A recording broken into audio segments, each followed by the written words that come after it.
अथ श्री शिव महापुराण वायवीय संहिता उत्तरखंड सप्तत्रिंशोऽध्याय। योग के अनेक भेद, उसके 8 और 6 अंगों का विवेचन, यम नियम आसन प्राणायाम, 10 विध प्राणों को जीतने की महिमा, प्रत्याहार धारणा ध्यान और समाधि का निरूपण। ओम नमः शिवाय, ओम नमः शिवाय, ओम नमः शिवाय, ओम नमो भगवते वासुदेवाय। ओम देवकी सुत गोविंद वासुदेव जगतपते देहि में तनियम कृष्ण त्वाम अहम शरणम गतः। ओम नमः शिवाय, ओम नमः शिवाय, ओम नमः शिवाय। श्री कृष्णवाचो ज्ञाने क्रियायाम चर्यायाम सारमुद्धृत्य संग्रहात् उक्तं भगवता सर्वं श्रुतं श्रुति समं मया। इदानीं श्रोतुमिच्छामि योगम परम दुर्लभं साधिकारं च सांगं च साविधिं संप्रयोजनं। यद्यस्ति मरणं पूर्वं योगाद्यनुपमर्दतः सद्यः साधयितुं शक्यं ये निस्यान्यात्मः नरः।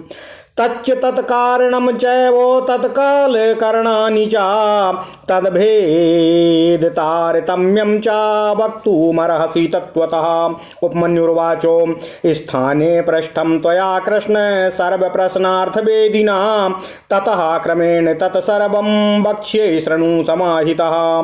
निरुद्ध वृत्त्यन्तरस्य शिवे चित्तस्य निश्चला या वृत्तिः सा समासेन योगः सा खलु पंचधा। मंत्र योगः स्पर्श योगो भाव योगस्तथा परः अभाव योगा सर्वेभ्यो महायोगः परो मतः। ओम नमः शिवाय, ओम नमः शिवाय, ओम नमः शिवाय। ओम नमो भगवते वासुदेवाय। ओम देवकी सुत गोविंद वासुदेव जगतपते देहि में तनियम कृष्ण त्वाम अहम शरणं गतः। मंत्राभ्यासेनैव मंत्रवाच्यार्थ गोचरा अव्याक्षेपा मनोवृत्तिर्मंत्र योगा उदाहृतः। प्राणायाम मुखासैव स्पर्श योगो विधीयते सह मंत्र स्पर्श निर्मुक्तो भाव योगो प्रकीर्तितः। विलीनावयवं विश्वं रूपं संभाव्यते यतः अभाव योगः संप्रोक्तो नावाभासाद्वस्तुनः सतः। शिवस्य भावः एवैकश्चिन्त्यते निरुपाधिकः यथा सैव मनोवृत्तिर्महायोगो इहोच्यते। दृष्टे तथानुश्रविके विरक्तं विषये मनः यस्य तस्याधिकारोऽस्ति योगे न्यास्यस्य कस्यचित्।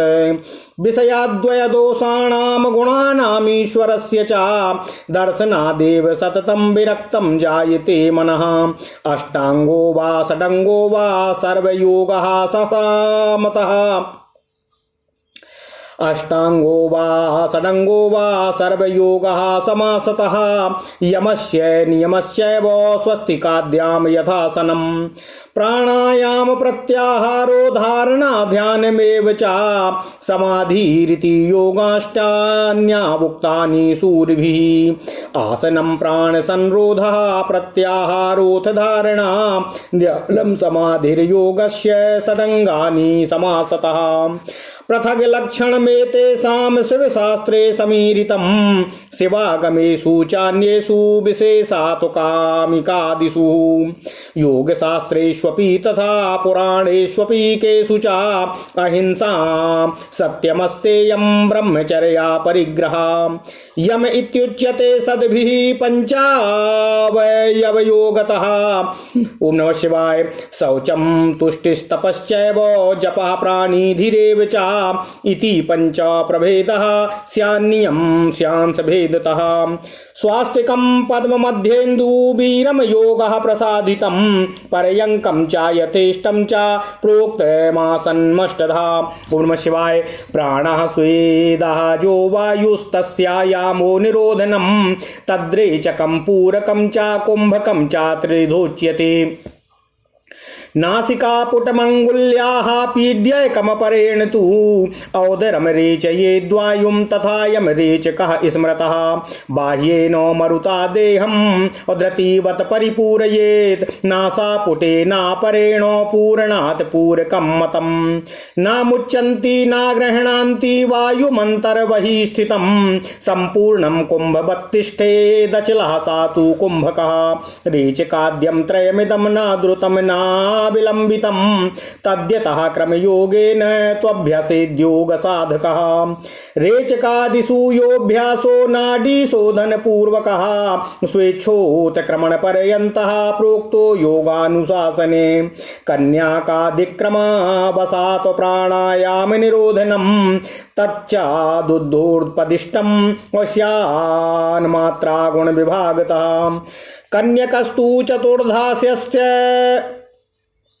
कन्यकस्तु चतुर्धास्यत्स चाद्वादश मात्रकः मध्यमस्तु दुरिद्याताश्चतुर्विंशति मात्रकः उपमस्तु त्रिरुद्यातः षड्विंशन मात्रकः परः स्वेदकंपादिजनकः प्राणायाम दुस्तरोत्तरः।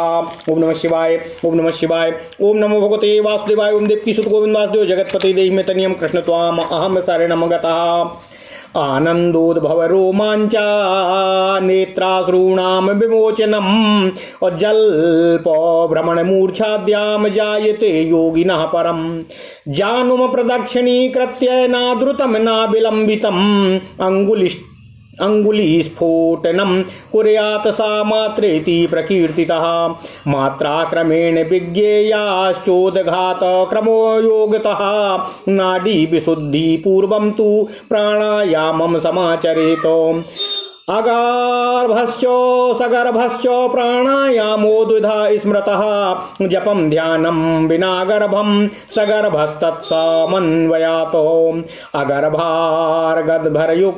अगर्भागर्भ संयुक्ता प्राणायामः शताधिकः तस्मात् गर्भं कुर्वन्ति योगिनः प्राण संयमम् प्राणस्य विजयादेवो जीयन्ते देहवायवः प्राणोपानः समानश्च अशुदानो व्यान एव च नागः कूर्मश्च क्रकलो देवदत्तो धनञ्जयः प्रयाणं कुरुते यस्मात् तस्मात् प्राणोऽभिधीयते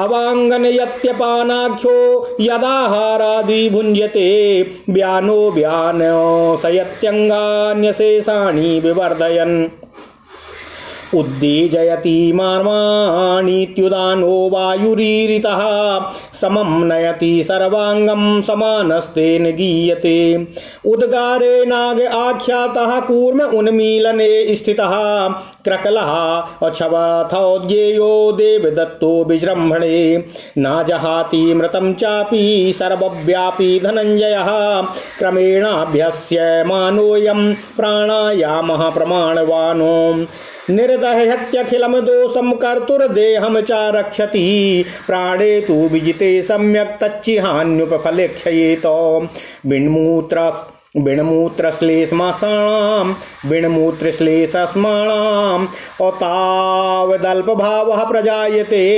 बहुभोजन सामर्थ्य चिरादुच्छवासनं तथा लघुत्वं शीघ्रगामित्वामुत्साह स्वरं सौष्ठवं सर्वरोगोच्छयश्चैव बलं तेजः स्वरूपतः धृतिर्मेधायुयत्वं च स्थिरता च प्रसन्नता तपांसि पापक्षयता यज्ञदानो व्रतादयाः प्राणायामस्य तस्यैते कलां नार्हन्ति षोडशी इन्द्रियाणि प्रसक्तानि यथा स्वं विषयेष्वः आहत्यं यन्निगृह्णाति सा प्रत्याहार उच्यते मनः पूर्वाणीन्द्रियाणि स्वर्गमनरकमेव च निगृहीतानि सृष्टानि स्वर्गाय नरकाय च तस्मात् सुखार्ती मतिमानो ज्ञान वैराग्यमास्थितः इन्द्रियाश्वानिग्रह्यासु अस्वात्मानात्मानमुद्धरेत उदाहरणानां चित्तस्य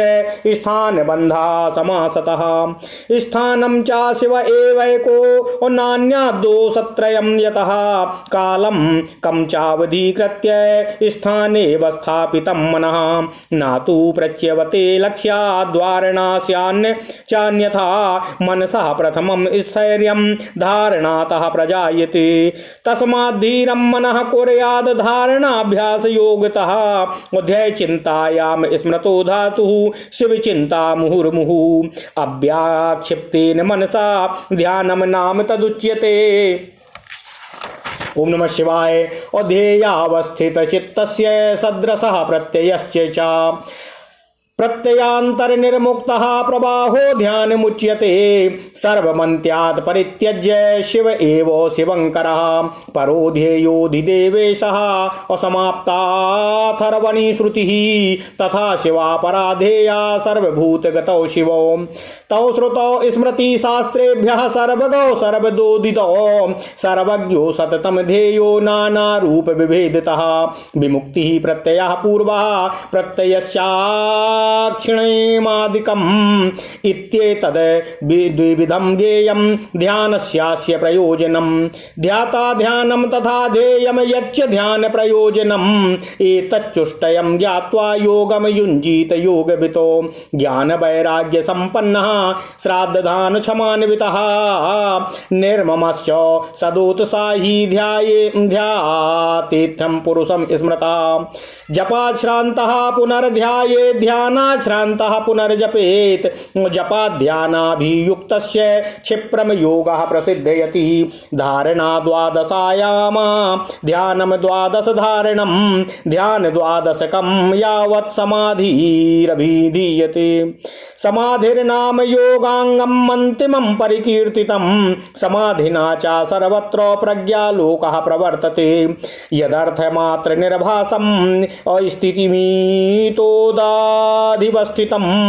अस्वरूप शून्य मद्भावं समाधिरभिधीयते ध्येये मनः समावेश्य पश्येदपि ध्येये मनः समावेश्य पश्येदपि च सुस्थिरं निर्वाणानलवद्योगी समाधिस्थो प्रगीयते। ओम नमः शिवाय। न शृणोति न चाघ्नाति और न जलपति न पश्यति न च स्पर्श विजानाति न संकल्पयते मनः न वाभिमन्यते किंचित बध्यते न चाकाष्ठवत् एवं शिवे विलीनात्मा समाधिस्थो इहोच्यते यथा दीपो निवातस्थ स्पन्दते न कदाचन तथा समाधि निष्ठोति तस्मात् विचलित सुधी एवमभ्यासतश्चारं योगिनो योगमुत्तमं तदन्तराया नश्यन्ति विज्ञा सर्वे शनः शनः। ओम नमः शिवाय। ओम नमः शिवाय। ओम नमः शिवाय। ओम नमो भगवते वासुदेवाय। ओम देवकी सुत गोविंद वासुदेव जगतपते देहि में तनियम कृष्ण त्वाम अहम शरणं गता।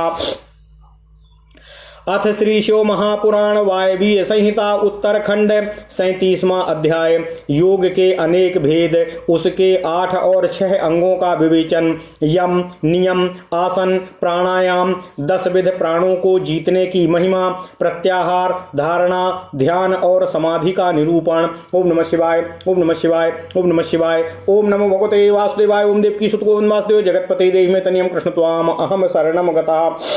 ओम नमः शिवाय। ओम नमः शिवाय। ओम नमः शिवाय। भगवान श्री कृष्ण ने कहा, हे मुनि, आपने ज्ञान दिया, क्रिया और चर्या का संक्षिप्त सार उद्धृत करके मुझे सुनाया है। यह सब श्रुति के समान आदरणीय है और मैंने इसे ध्यानपूर्वक सुना है। अब मैं अधिकार अंग विधि और प्रयोजन सहित परम दुर्लभ योग का वर्णन आपके मुखारबिंद से सुनना चाहता हूँ। हे उपमन्यु जी, यदि योग आदि का अभ्यास करने से पहले ही मृत्यु हो जाए तो मनुष्य आत्मघाती होता है। अतः आप योग का ऐसा कोई साधन बताइए जिसे शीघ्र सिद्ध किया जा सके, जिससे कि मनुष्य को आत्मघाती न होना पड़े। योग का वह अनुष्ठान, उसका कारण, उसके लिए उपयुक्त समय, साधन तथा उसके भेदों का तारतम्य क्या है, इसे बताने की कृपा कीजिए। उपमन्यु जी बोले, हे श्री कृष्ण, तुम सब प्रश्नों के तारतम्य के स्वयं ही ज्ञाता हो। तुम्हारा यह प्रश्न बहुत ही उचित है, इसलिए मैं इन सब बातों पर क्रमशः प्रकाश डालूंगा। आप उन्हें एकाग्र चित्त होकर सुनने की कृपा करें। जिसकी दूसरी वृत्तियों का निरोध हो गया है, ऐसे चित्त की भगवान शिव में जो निश्चल वृत्ति है, उसी को संक्षेप में योग कहा गया है। यह योग 5 प्रकार का है: मंत्र योग, स्पर्श योग, भाव योग, अभाव योग और महायोग। ओम नमः शिवाय। ओम नमः शिवाय। ओम नमः शिवाय।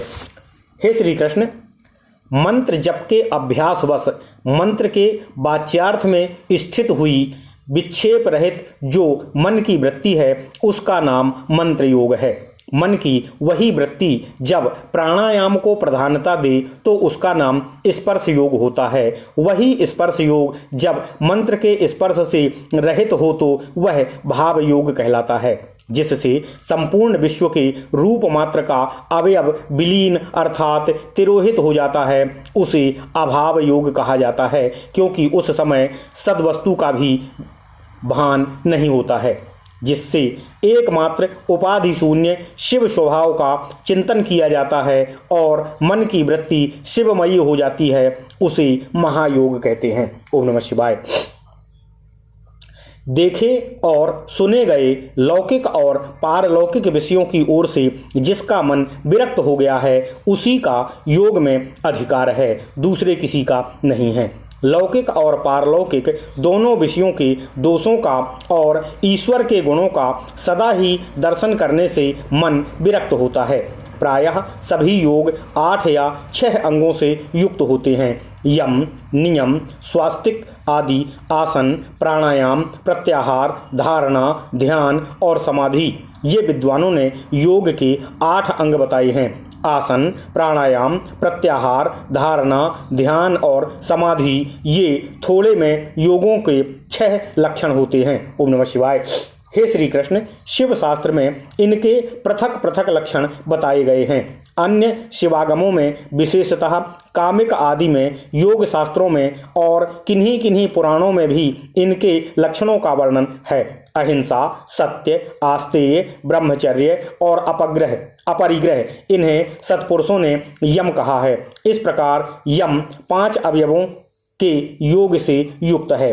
शौच, संतोष, तप, जप अर्थात स्वाध्याय और प्रणिधान, इन 5 भेदों से युक्त दूसरे योगांग को भी नियम कहा गया है। तात्पर्य यह है कि नियम अपने अंशों के भेद से 5 प्रकार का है। आसन के 8 भेद कहे गए हैं: स्वास्तिक आसन, पद्मासन, अर्धचंद्रासन, वीरासन, योगासन, प्रसादितासन, पर्यकासन और अपनी रुचि के अनुसार आसन। ओम नमः शिवाय। अपने शरीर से प्रकट हुई जो वायु है उसको प्राण कहते हैं। अपने शरीर में प्रकट हुई जो वायु है उसको प्राण कहते हैं। उसे रोकना ही उसका आयाम है। उस प्राणायाम के 3 भेद कहे गए हैं: रेचक, पूरक और कुंभक। नासिका के एक छिद्र को दबाकर या बंद करके दूसरे से उदर स्थित वायु को बाहर निकालें, इस क्रिया को रेचक कहा गया है। फिर दूसरे नासिका छिद्र के द्वारा बाह्य वायु से शरीर की धौंकनी की भांति भर लें। इसमें वायु के पूरण की क्रिया होने के कारण इसे पूरक कहा गया है। जब साधक भीतर की वायु को ना छोड़ता हो और ना बाहर की वायु को ग्रहण करता हो, केवल भरे हुए घड़े की भांति अविचल भाव से स्थित रहता है, तब उस प्राणायाम को कुंभक नाम दिया जाता है। योग के साधक को चाहिए कि वह रेचक आदि तीनों प्राणायाम को ना तो बहुत जल्दी करे और ना ही बहुत देर से करे। साधना के लिए उद्यत हो क्रम से उसका अभ्यास करे। ओम नमः शिवाय। रेचक आदि में नाड़ी शोधन पूर्वक जो प्राणायाम का अभ्यास किया जाता है उसे स्वेच्छा से उत्क्रमण पर्यंत करते रहना चाहिए। यह बात योग शास्त्र में बताई गई है। कनिष्ठ आदि से क्रम से प्राणायाम 4 प्रकार का कहा गया है। मात्रा और गुणों के विभाग से तारतम्य से ये भेद बनते हैं। 4 भेदों में जो कन्यक या कनिष्ठ प्राणायाम है वह प्रथम उद्घात कहा गया है। इसमें 12 मात्राएं होती हैं। उद्घात का अर्थ नाभि मूल से प्रेरणा की हुई वायु का सिर से टक्कर खाना है। यह प्राणायाम में देश, काल और संख्या का परिणाम होता है। ओम नमः शिवाय। मध्य प्राणायाम द्वितीय उद्घात है। इसमें 24 मात्राएं होती हैं। योग शास्त्र में चतुर्थ प्राणायाम उत्तम श्रेणी का प्राणायाम तृतीय उद्घात है। इसमें 36 मात्राएं होती हैं और उससे भी श्रेष्ठ जो सर्वोत्कृष्ट चतुर्थ प्राणायाम है वह शरीर में स्वेद और कंप आदि का जनक होता है। योग सूत्र में चतुर्थ प्राणायाम का परिचय इस प्रकार दिया गया है। बाह्यांतर विषयाक्षेपी चतुर्थः, अर्थात बाह्य और अभ्यंतर विषयों को फेंकने वाला प्राणायाम चौथा प्राणायाम होता है। ओम नमः शिवाय। वह शरीर में स्वेद और कंप आदि का जनक होता है। ओम नमः शिवाय। हे श्री कृष्ण, योगी के अंदर आनंद जनित रोमांच, नेत्रों से अश्रुपात, जल्प, भ्रांति और मूर्छा आदि भाव प्रकट होते हैं। घुटने के चारों ओर प्रदक्षिण क्रम से ना बहुत जल्दी और ना बहुत धीरे धीरे चुटकी बजाए। घुटने की एक परिक्रमा में जितनी देर तक चुटकी बजती है उस समय का नाम एक मात्रा है। मात्राओं को क्रमशः जानना चाहिए। उद्घात क्रम योग में नाड़ी शोधन पूर्वक प्राणायाम करना चाहिए। ओम नमः शिवाय। प्राणायाम के 2 भेद बताए गए हैं, अगर्भ और सगर्भ। जप और ध्यान के बिना किया गया प्राणायाम अगर्भ कहलाता है और जप तथा ध्यान के सहयोग के पूर्वक किए जाने वाले प्राणायाम को सगर्भ प्राणायाम कहते हैं। अगर्भ से सगर्भ प्राणायाम 100 गुना अधिक उत्तम और श्रेष्ठ होता है। इसलिए योगी जन प्रायः सगर्भ प्राणायाम किया करते हैं। प्राण विजय से ही शरीर की वायुओं पर विजय पाई जाती है। ओम नमः शिवाय। प्राण, अपान, समान, उदान, व्यान, नाग, कूर्म, क्रकल, देवदत्त और धनंजय, ये 10 प्राणवायु हैं। प्राण प्रयाण करता है इसलिए उसे प्राण कहते हैं। जो कुछ भोजन किया जाता है उसे जो वायु नीचे ले जाती है उसको अपान कहते हैं। जो वायु संपूर्ण अंगों को बढ़ाती हुई उनमें व्याप्त रहती है उसका नाम व्यान होता है। जो वायु मर्म स्थानों को उद्वेजित करती है उसकी उदान संज्ञा है। जो वायु सब अंगों को समभाव से ले चलती है वह अपने उस समयन रूप कर्म से समान कहलाती है। मुख से कुछ उगलने के कारणभूत वायु को नाग कहा जाता है। आंख खोलने के व्यापार में कूर्म नामक वायु की स्थिति होती है। छींक में क्रकल और जम्हाई में देवदत्त नामक वायु की स्थिति है। धनंजय नामक वायु संपूर्ण शरीर में व्याप्त रहती है। वह मृतक शरीर को भी नहीं छोड़ती है। क्रम से अभ्यास में लाया हुआ यह प्राणायाम जब उचित प्रमाण या मात्रा से युक्त होता है तब वह कर्ता के सारे दोषों को दग्ध कर देता है और उसके शरीर की रक्षा करता है। ओम नमः शिवाय। प्राण पर विजय प्राप्त हो जाए तो उससे प्रकट होने वाले चिन्हों को अच्छी तरह देखें। पहली बात यह होती है कि विष्ठा, मूत्र और कफ की मात्रा घटने लगती है। अधिक भोजन करने की शक्ति हो जाती है और विलंब से सांस चलती है। शरीर में हल्कापन आता है। शीघ्र चलने की शक्ति प्रकट होती है। हृदय में उत्साह बढ़ता है। स्वर में मिठास आती है। समस्त रोगों का नाश हो जाता है। बल, तेज और सौंदर्य की वृद्धि होती है। धृति, मेधा, युवापन, स्थिरता और प्रसन्नता आती है। तप, प्रायश्चित, यज्ञ, दान और व्रत आदि जितने भी साधन हैं ये प्राणायाम की 16वीं कला के भी बराबर नहीं होते हैं। ओम नमः शिवाय। अपने अपने विषय में आसक्त हुई इंद्रियों को वहां से हटाकर जो अपने भीतर निग्रहित करता है उस साधन को प्रत्याहार कहते हैं। मन और इंद्रियां ही मनुष्य को स्वर्ग तथा नरक में ले जाने वाली होती हैं। यदि उन्हें बस में रखा जाए तो वे स्वर्ग की प्राप्ति कराती हैं और विषयों की ओर खुली छोड़ दिया जाए तो वो नरक में डालने वाली होती हैं। इसलिए सुख की इच्छा रखने वाले बुद्धिमान पुरुष को चाहिए कि वह ज्ञान वैराग्य का आश्रय ले इंद्रिय रूपी अश्वों को शीघ्र ही अपने काबू में करके स्वयं ही अपनी आत्मा का उद्धार करे। चित्त को किसी स्थान विशेष में बांधना, किसी ध्येय विशेष में स्थिर करना, यही संक्षेप में धारणा का स्वरूप है। एकमात्र शिव ही स्थान है, दूसरा नहीं, क्योंकि दूसरे स्थानों में त्रिविध दोष विद्यमान हैं। किसी नियमित काल तक स्थान स्वरूप शिव में स्थापित हुआ मन जब लक्ष्य से च्युत न हो तो धारणा की स्थिति समझना चाहिए, अन्यथा नहीं। मन पहले धारणा से ही स्थिर होता है, इसलिए धारणा के अभ्यास से मन को धीर बनाने का प्रयत्न करना चाहिए। आप ध्यान की व्याख्या करते हैं। ध्यान में ध्यय चिंतायाम यह धातु मानी गई है। इसी धातु से लुट प्रत्यय करने पर ध्यान की सिद्धि होती है। अतः विक्षेप रहित चित्त से जो शिव का बारंबार चिंतन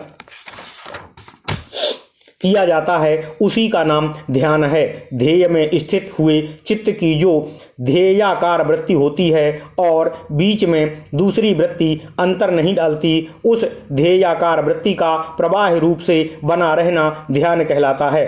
दूसरी सब वस्तुओं को छोड़कर केवल कल्याणकारी परम देव देवेश्वर शिव का ही ध्यान करना चाहिए।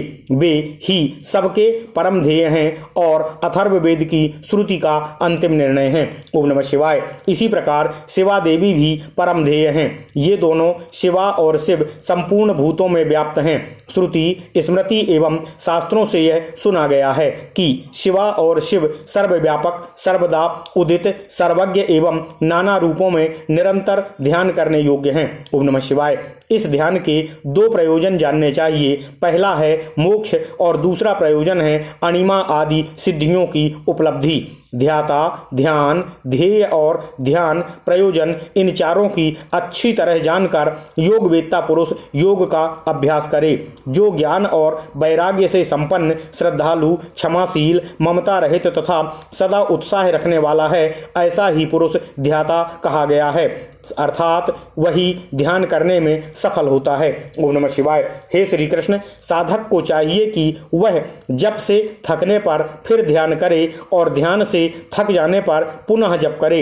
इस तरह जप और ध्यान में लगे हुए पुरुष का योग जल्दी ही सिद्ध होता है। 12 प्राणायामों की एक धारणा होती है, 12 धारणाओं का एक ध्यान होता है और 12 ध्यान की एक समाधि कही गई है। समाधि को योग का अंतिम अंग कहा गया है। समाधि से सर्वत्र बुद्धि का प्रकाश फैलता है। हे श्री कृष्ण, जिस ध्यान में केवल ध्येय ही अर्थ रूप से भासता है, ध्याता निश्चल महासागर के समान स्थिर भाव से स्थित रहता है और ध्यान स्वरूप से शून्य सा हो जाता है, उसे समाधि कहते हैं। जो योगी ध्येय में चित्त को लगाकर सुस्थिर भाव से उसे देखता है और बुझी हुई आग के समान शांत रहता है, वह समाधिस्थ कहलाता है। ओम नमः शिवाय। वह ना सुनता है, ना सूंघता है, ना बोलता है, ना देखता है, ना स्पर्श का अनुभव करता है और ना मन से संकल्प विकल्प करता है। ना ही उसमें अभिमान की वृत्ति का उदय होता है और ना वह बुद्धि के द्वारा ही कुछ समझता है, केवल काष्ठ की भांति स्थिर रहता है। इस तरह शिव में लीन चित्त हुए योगी को यहाँ समाधिस्थ कहा जाता है। ओम नमः शिवाय। जैसे वायु रहित स्थान में रखा हुआ दीपक कभी हिलता नहीं है, निस्पंदन बना रहता है, उसी तरह समाधिनिष्ठ शुद्ध चित्त योगी भी उन समाधि के कभी विचलित नहीं होता है, सुस्थिर भाव से सुस्थिर रहता है। इस प्रकार उत्तम योग का अभ्यास करने वाले योगी के सारे अंतराय शीघ्र ही नष्ट हो जाते हैं और संपूर्ण विघ्न भी धीरे धीरे स्वमेव समाप्त हो जाते हैं। ओम नमः शिवाय। ओम नमः शिवाय। ओम नमः शिवाय। ओम नमो भगवते वासुदेवाय। ओम देवकी सुत गोविंद वासुदेव जगतपते देहि मे तनियम कृष्ण त्वाम अहम शरणं गतः। ओम नमः शिवाय। इति श्रीशो महापुराणे सप्तम्यां वायवीय संहितायां वायु नैमिषेयार्षि संवादे उत्तरखंडे योगति वर्णनम नाम 37वां अध्यायः। इस प्रकार श्री शिव महापुराण के अंतर्गत 7वीं वायवीय संहिता के उत्तरखंड में वायु और नैमिषीय ऋषियों के संवाद में योग गति वर्णन नामक 37वां अध्याय पूर्ण हुआ। ओम नमः शिवाय। ओम नमः शिवाय। ओम नमः शिवाय। ओम नमो भगवते वासुदेवाय। ओम देवकी सुत गोविंद वासुदेव जगतपते देहि मे तनियम कृष्ण त्वाम अहम